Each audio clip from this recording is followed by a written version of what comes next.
Mis padres, mis 4 hermanas y yo vivíamos en la Ciudad de México. Cada época de vacaciones, mis padres nos llevaban a Toluca, al pueblo de mis abuelos, a pasar las vacaciones. El poblado está ubicado a unos 30 minutos del centro de la ciudad. Mi historia se remonta a unos 45 años atrás. El pueblo era muy bonito, lleno de árboles, magueyes, sembradíos de maíz, pequeños lagos donde se podía pescar y muy pocas viviendas, separadas por grandes terrenos. Mis abuelos eran personas de trabajo. Aún así, su vida era extremadamente pobre. Era una construcción muy vieja, con tejas y láminas de cartón deterioradas. Por las noches iluminábamos la pequeña vivienda con velas y lámparas de petróleo. Ahí no había llegado la electricidad aún. Mis hermanas y yo dormíamos en el suelo, amontonadas sobre cartones y cubiertas por cobijas viejas y raídas, y plásticos en aquel espacio de la casa que servía como cocina, comedor y sala, un espacio muy humilde con piso de tierra. Una de mis hermanas, menor que yo, de unos 4 años de edad en ese entonces, lloraba cada madrugada, señalando una esquina de la casa con terror, por donde entraba la luz de la luna, pues en esa esquina las láminas y tejas estaban rotas. Cada vez que preguntábamos la razón de su llanto, ella señalaba esa esquina y con gritos decía que la había asustado el guajolote que bajaba por la telaraña. Esta respuesta nos parecía tan absurda que solo la ignorábamos e intentábamos calmarla para que todos pudiéramos volver a dormir. Mis abuelos nunca hicieron caso de lo que ella decía. Tan hartas estábamos mis otras hermanas y yo de escucharla llorar cada noche, que preferimos no tomarla en cuenta, aunque sus llantos nocturnos diarios no se detuvieron. Pero yo no podía dormir una vez que ella nos despertaba con su llanto. Me quedaba horas y horas viendo al techo oscuro hasta que la luz de día iluminaba la casa a través de los huecos del techo. Nunca vi aquel animal fantástico que mi hermana decía que bajaba por las tejas. La única habitación de la casa no tenía puerta. En su interior se encontraba la cama principal, que era ocupada por mis abuelos, y otra cama más pequeña, en donde dormía mi tía Marta, que acababa de dar a luz. Era su primer hijo, un niño hermoso, grande y muy pesado. Yo cada noche veía cómo lo amamantaba y luego de un rato ambos se quedaban dormidos. Una noche en que mi hermana lloraba más fuerte y angustiada que de costumbre, volvió a darme insomnio. Al ser ya algo tan común, todos volvieron a sus camas a dormir, excepto yo, dejándola llorar hasta que se tranquilizara sola. Transcurrieron unas horas que me parecieron eternas, en donde el desesperado llanto de mi hermana menor no se detenía. Cuando por fin llegó el silencio, recuerdo como si hubiera sido ayer que, desde el sitio donde me encontraba acostada en la cama de cartón improvisada, podía ver con toda claridad la habitación de mis abuelos, pues el tamaño de la casa era tan reducido que para llegar de la cocina donde nos encontrábamos hacia su habitación bastaba dar 3 pasos, así que desde mi lugar en el suelo podía ver perfectamente bajo sus camas. Puedo calcular que eran las 5 de la mañana, por la manera en que el sol entraba por los cientos de huecos que tenía nuestro techo. Esta vez no solo me mantuve despierta por el insomnio provocado por el llanto de mi hermana, sino porque comencé a escuchar pasos que parecían ser de un ave muy pesada, que recorrían el tejado de un extremo al otro, por momentos muy lenta y cuidadosamente. Pero de un instante a otro, las pisadas aceleraron como si estuviera corriendo, y de vez en cuando parecía tropezar. Mi familia no parecía darse cuenta de lo que sucedía sobre nuestras cabezas en el tejado. Presté atención. No sé cuánto tiempo duró ese animal caminando sobre el techo, pero la luz comenzó a asomarse por las ventanas, y fue solo entonces que el silencio regresó. Cuando estaba por comenzar a dormir después de una larga noche en vela, miré por última vez la habitación de mis abuelos. Era muy común que, cuando el sol comenzaba a salir, el bebé pidiera alimento, pero esta vez todo sucedió de manera muy diferente. La primera en despertar, acostumbrada a la rutina de su bebé, fue Marta, mi tía. De un momento a otro, la tía Marta empezó a dar vueltas nerviosas en la cama, agitando las cobijas con desesperación. El resto de la familia seguía durmiendo. Marta empezó a sollozar mientras no dejaba de revolver la cama, hasta que esos sollozos se volvieron gritos desesperados. Todos despertaron y comprendimos, por la forma en que mi tía revolvía las cobijas con desesperación, que el bebé no estaba en la cama, no estaba entre las cobijas ni en el suelo. Buscaron en el baño por si accidentalmente ella había acudido somnolienta y lo había dejado ahí. Buscaron entre las cobijas de nuestra cama en el suelo, por si alguna de nosotras lo había tomado para que durmiera a nuestro lado o para jugar con él. Recorrieron el cuarto sin encontrarlo. También salieron al patio por si, por algún motivo, alguna de nosotras lo habíamos sacado. Yo señalaba bajo la cama, pero ningún adulto parecía darse cuenta. Desde mi lugar podía vislumbrar un pequeño bulto, pero todos me ignoraban. Pasaron varios minutos angustiantes hasta que mi abuela me vio señalando bajo la cama. Vi cómo su cara se descompuso y fue a toda prisa a asomarse al lugar que yo señalaba. Se arrodilló y comenzó a jalar con un poco de esfuerzo. Fue un bulto formado por una pequeña manta. Fue al desenvolver aquella manta que descubrió al bebé, también envuelto como cuando Marta lo había acostado junto a ella. Estaba aún tibio, pero tenía el rostro y los labios de un azul intenso. En sus muñecas y cuello podían verse unas marcas diminutas rodeadas de pequeñas manchas de sangre. Los intentos por reanimar al bebé con masajes en el pecho, toques en las mejillas y hasta sacudidas y nalgadas fueron en vano. Era demasiado tarde. Mientras las mujeres atendían al pequeño cuerpo, mi abuelo tomó su machete y prendió velas.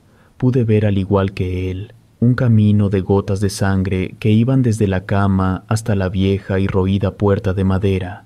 Salió a gritar insultos para asustar a la bruja que él creía que era la culpable del triste episodio, mientras que al interior de la casa se escuchaban sobre el techo pasos parecidos a los de un ave muy pesada. Mi abuelo aventaba piedras y agitaba con fuerza su machete hacia el tejado, hasta que los pasos dejaron de escucharse. Lo que recuerdo después de eso es pura confusión.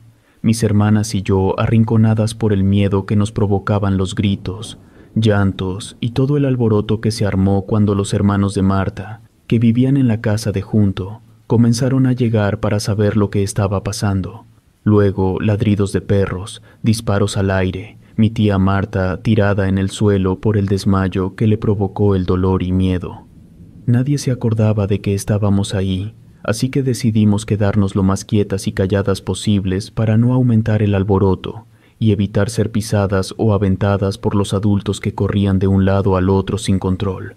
Y tal vez por el trauma que ese evento me provocó, comencé a olvidar poco a poco detalles de aquella noche.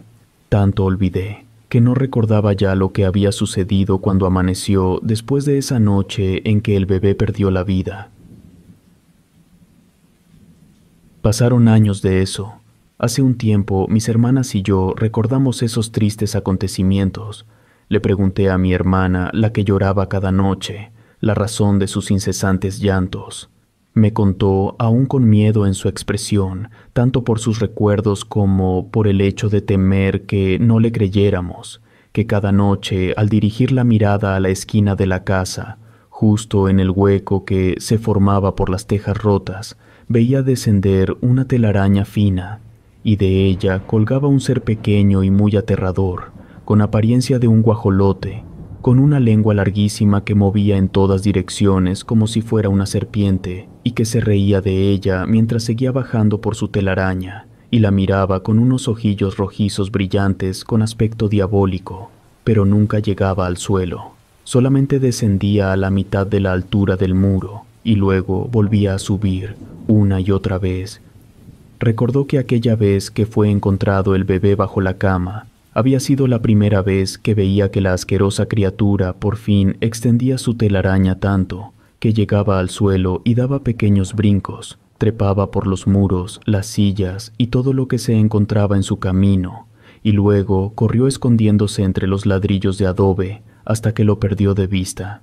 Fue entonces que por fin pudo dormir, pensando que ya no saldría de su escondite, y que por fin había dejado de verla y burlarse de ella. Al tener la oportunidad de encontrarnos todas las hermanas juntas esa vez, fuimos a visitar a mi abuela para saludarla y preguntar lo que había pasado aquella noche terrible desde el punto de vista de la adulta que ella era ya en ese tiempo. Mi abuela nos contó su versión de lo ocurrido. Su historia inició con esa noche mientras dormía. Los gritos de Marta la despertaron. Recuerda el escándalo y locura que parecía tener Marta. No entendía lo que pasaba. Por eso es que aunque me veía señalando debajo de la cama, no me hacía caso. Hasta que entendió que el bebé se había perdido y me recordó señalando hacia el hueco debajo de la cama. Cuando se acercaba, se asustó mucho cuando vio ahí al pequeño bulto envuelto en su cobija. Supo que eso había sido obra de una bruja. Lo sabía por todas las historias que sus amigas y comadres le habían contado. Lo sabía porque ella misma había perdido a un bebé de forma similar y porque recordó que a sabiendas del peligro habían olvidado marcar la casa por fuera con cruces pintadas con cal. Había intentado convencerse de que los pasos en el tejado que ella también escuchaba eran solamente lechuzas que abundaban en esa temporada. Se dijo a sí misma que lo que le había pasado a ella con su propio bebé no podía haber sido una bruja, pues eso era demasiada fantasía. Por lo tanto, las brujas no existían y solo era su miedo el que la hacía pensar en cosas tan dementes. Y ahora aceptaba el error fatal que cometió al dudar de la existencia de las brujas y no seguir su instinto cuando pensó que los pasos en el tejado podrían ser de una de esas malditas criaturas que acechaba al recién nacido. Nos confesó que conocían a la bruja que fue la culpable de la muerte del bebé. Nos dijo que después de esa trágica noche, mis padres fueron por mis hermanas y por mí para alejarnos del pueblo y esperar a que el miedo se disipara de la familia. Por eso es que ni mis hermanas ni yo recordábamos lo que había sucedido a la mañana siguiente de los acontecimientos.